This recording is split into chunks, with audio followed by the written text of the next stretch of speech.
ലൈംഗികാതിക്രമ കേസിൽ പ്രത്യേക അന്വേഷണ സംഘം അറസ്റ്റ് ചെയ്യാനിരിക്കെ ഒളിവിൽ പോയ നടൻ സിദ്ദിഖിൻ്റെ ഫോൺ ഓണായി. കഴിഞ്ഞ 2 ദിവസമായി എല്ലാ ഫോണുകളും സ്വിച്ച് ഓഫ് ആയിരുന്നു. ഇതിൽ ഒരു നമ്പർ അല്പം മുമ്പാണ് വീണ്ടും ഓണായത്. കുറച്ച് സമയം ബിസി ആയിരുന്ന ഫോൺ വീണ്ടും സ്വിച്ച് ഓഫ് ആക്കിയിട്ടുണ്ട്. പീഡനക്കേസിൽ ഹൈക്കോടതി മുൻകൂർ ജാമ്യം നിഷേധിച്ചതിന് പിന്നാലെയാണ് സിദ്ദിഖ് ഒളിവിൽ പോയത്. സിദ്ദിഖ് ഇന്ന് സുപ്രീം കോടതിയിൽ ജാമ്യ ഹർജി നൽകിയേക്കുമെന്നാണ് സൂചന. ഹർജിയുമായി ബന്ധപ്പെട്ട് സിദ്ദിഖിൻ്റെ അഭിഭാഷകൻ സുപ്രീം കോടതിയിലെ മുതിർന്ന അഭിഭാഷകൻ മുകുൾ ഹോക്ദഗിയുമായി ചർച്ച നടത്തിയിരുന്നു. സിദ്ദിഖിനെതിരെയുള്ള വിധിപ്പകർപ്പും കൈമാറിയിട്ടുണ്ട്.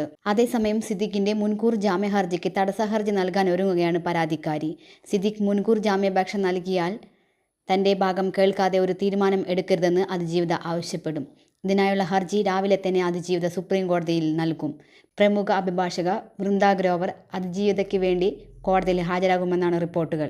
നടനെതിരെയുള്ള കേസ് ശക്തി പ്രാപിച്ചു വരുന്നതിനിടയിലാണ് സിദ്ദിഖിൻ്റെ മുൻവാക്കുകൾ ഇപ്പോൾ ചർച്ചയാക്കുന്നത്. മുൻപ് മീ ടു മൂവ്മെന്റിനെ അനുകൂലിച്ചുകൊണ്ട് സിദ്ദിഖ് മാധ്യമങ്ങൾക്ക് മുന്നിൽ പറഞ്ഞ കാര്യങ്ങൾ ഇന്ന് അദ്ദേഹത്തെ തന്നെ തിരിഞ്ഞുകൊത്തിയിരിക്കുന്നു. നടനെതിരെയുള്ള കേസ് ശക്തി പ്രാപിച്ചു വരുന്നതിനിടയിൽ സിദ്ദിഖ് മുൻപ് നടത്തിയ ചില പരാമർശങ്ങളും സോഷ്യൽ മീഡിയയിൽ ചർച്ചയാവുകയാണ്. മുൻപ് മീ ടു മൂവ്മെന്റിനെ അനുകൂലിച്ചുകൊണ്ട് സിദ്ദിഖ് മാധ്യമങ്ങൾക്ക് മുന്നിൽ പറഞ്ഞ കാര്യങ്ങളാണ് ഇപ്പോൾ അദ്ദേഹത്തിനെതിരെ തന്നെ തിരിഞ്ഞിരിക്കുന്നത്. മീ ടു ക്യാമ്പയിൻ നല്ലതാണെന്നാണ് ഞാൻ പറയുന്നത്. അത് സിനിമാ നടിമാർക്ക് മാത്രമല്ല, കേരളത്തിലെ എല്ലാ പെൺകുട്ടികൾക്കും നല്ലതാണ്. എനിക്കെതിരെ ഒരാൾ പീഡനം നടത്തിയെന്നൊരു പെൺകുട്ടി അയാളുടെ പേര് വെളിപ്പെടുത്തുന്നത് നല്ല കാര്യമാണ്.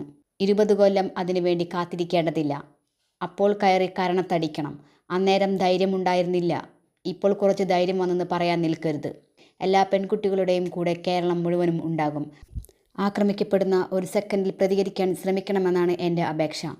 പിന്നെ പുരുഷന്മാരെല്ലാം സ്ത്രീകളുടെ ശത്രുക്കളാണെന്ന് വിചാരിക്കരുത്. സിനിമയ്ക്കകത്ത് മുഴുവൻ പീഡനം നടക്കുകയല്ല.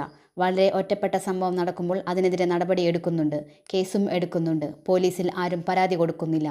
പോലീസിൽ പരാതി കൊടുക്കേണ്ടത് അങ്ങനെ തന്നെ ചെയ്യണമെന്നാണ് അന്ന് സിദ്ദിഖ് പറഞ്ഞത്. താരം അന്ന് പറഞ്ഞ കാര്യങ്ങൾ ഇന്ന് അദ്ദേഹത്തിനെതിരെ തന്നെ തിരിഞ്ഞിരിക്കുകയാണ്. ഈ കുട്ടിയും പരാതി പറയാത്തതുകൊണ്ടാണല്ലോ സിദ്ദിഖെ താൻ ഇത്രയും കാലം സിനിമയിൽ നിറഞ്ഞു നിന്ന് വിലസിയത്. പിന്നെ കരണത്തടി.